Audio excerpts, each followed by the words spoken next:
Kaya pala ganito ang naging resulta ng kapalaran ko. Kasi alam ng Diyos na kaya ko. Sa edad kong to, napagod na akong magmadali.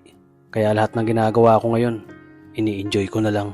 Siguro sa dami na rin ng aking pinagdaanan, napagtanto ko na ang buhay ay mas malawak at mas mahiwaga pa sa mga problemang dumarating sa buhay natin.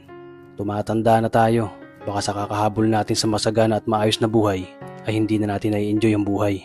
Baka nabubuhay na lang tayo dahil nape-pressure tayo sa sasabihin ng ibang tao.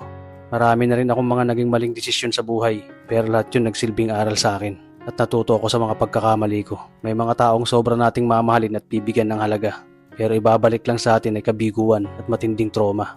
Kaya wag nating lilingunin ng mga taong tulad nila dahil mas payapa kapag hindi ka na interesadong malaman pa kung ano pang balita sa kanila. At wag mong idepende ang sarili mo sa kahit kanino.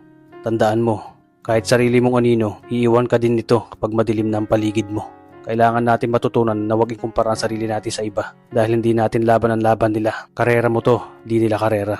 Dahil ang buhay ay hindi naman nasusukat sa kung sino ang mayaman, kundi kung sino ang payapa.